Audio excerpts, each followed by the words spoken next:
El segundo tema o área donde el Estado es visto como un actor en sí mismo no es tanto respecto de sus capacidades propias, sino cómo o en qué medida el Estado es una estructura que influye en la sociedad, es decir, da forma a la sociedad en dos ámbitos, en las capacidades que van a tener los actores y en la manera en cómo se van a organizar los intereses políticos. Cuando hablamos de capacidades, los estados pueden otorgar o habilitar a los actores sociales a través de derechos, normas recursos específicos. Y la manera en cómo se organizan los intereses políticos depende mucho también de los canales institucionales o las barreras que los estados ponen para la acción política. Es decir, si hay canales participativos, elecciones, el sistema electoral, el sistema de representación política, o el nivel de represión, inclusión o exclusión que tiene el Estado para la expresión de diferentes intereses políticos de los distintos grupos en la sociedad. En tal sentido, el Estado puede habilitar, restringir, incentivar o anular determinados repertorios de acción colectiva. El Estado configura estructuras que contribuyen a dar forma a las capacidades políticas de los diferentes actores sociales, estableciendo un conjunto de reglas de juego. Reglas de juego, por ejemplo, como el equilibrio de poderes,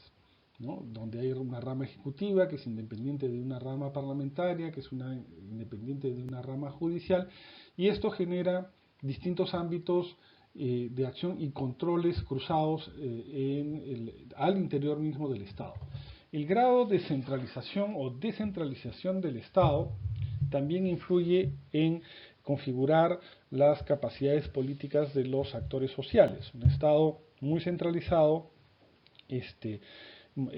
generará incentivos para que el principal conflicto político esté dirigido a la cabeza del Ejecutivo en la capital o en las principales ciudades. Un Estado más descentralizado o más federal puede distribuir el poder de manera más territorial, generando espacios donde los actores locales y los poderes locales puedan resolver sus temas en sus espacios geográficos más delimitados. El tipo de sistema de gobierno, que ya sea presidencial o parlamentario, también estructura las formas en las que uno participa, es decir, si la competencia política se da más a nivel de una carrera por la presidencia o la cabeza del Ejecutivo, o si la competencia política se estructura en torno al control del Parlamento, eso da distintos tipos de incentivos para la aparición de actores o de partidos u organizaciones políticas. Y finalmente también el diseño del sistema electoral, por ejemplo, si es proporcional o mayoritario, el tamaño de los distritos electorales, el voto voluntario obligatorio, da forma a la manera en cómo se expresan las preferencias ciudadanas a través de las elecciones y cómo estas preferencias se convierten en, por ejemplo, escaños parlamentarios, ¿no? Entonces, los estados, al estructurar las reglas de juego para la participación política, generan medios y mecanismos a través de los cuales se pueden canalizar los conflictos sociales o también la protesta social. Por ejemplo, dependiendo del grado de centralización o si es un gobierno presidencial, la protesta social o los conflictos buscan negociar directamente con la cabeza del Ejecutivo, ¿no? De ahí que los principales interlocutores de muchas protestas sociales, en el caso peruano, que tenemos un Estado centralizado y un gobierno presidencial, son los ministros o incluso el propio presidente. Entonces, cuando hay un conflicto minero en una región, eso no se resuelve a nivel del gobierno regional, tampoco se resuelve a nivel del poder judicial y tampoco se resuelve a nivel del parlamento porque los partidos políticos son débiles, en el caso peruano, sino que se busca una negociación directamente entre los actores que protestan y el Ejecutivo. En otros contextos donde, por ejemplo, los sistemas parlamentarios son más fuertes o los sistemas de partidos están más consolidados e institucionalizados, la negociación de los conflictos sociales y políticos puede darse más a través del sistema de partidos o de la vía parlamentaria, a través de la influencia en la formación de leyes, los lobbies o la participación al interior de los partidos políticos. O en otros sistemas donde tenemos un poder judicial más autónomo y más fuerte, muchos de los conflictos sociales o de atribución pueden pasar por resoluciones judiciales, ¿no? En el caso de Estados Unidos, por ejemplo, varios temas de la lucha feminista, como por ejemplo el derecho al aborto, se obtuvieron gracias a resoluciones de su Corte Suprema. Lo mismo respecto de algunos derechos de la comunidad LGBTI. Algo parecido también sucedió en Colombia, donde los tribunales constitucionales los que abrieron la puerta a legislaciones que vayan hacia el matrimonio igualitario. Entonces, los enfoques estados no,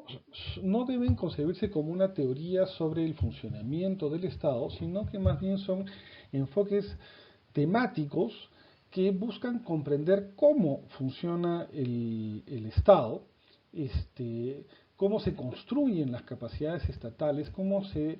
construye o qué niveles de autonomía va a tener el Estado respecto de los actores sociales, respecto de los grupos de poder económico, respecto de las presiones corporativas de distintos sectores de la sociedad o respecto de demandas regionales o de una región sobre otra. Y también cómo el Estado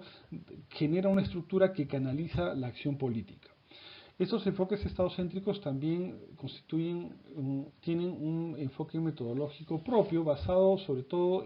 ya sea en estudios de caso, ¿no?, de cómo se va construyendo una institución, o estudios de caso comparado, ¿no? El ejemplo del texto de Darbyant es interesante al respecto, busca comparar cómo se construyen capacidades estatales en el manejo de la política económica y en el manejo de la política de salud, comparando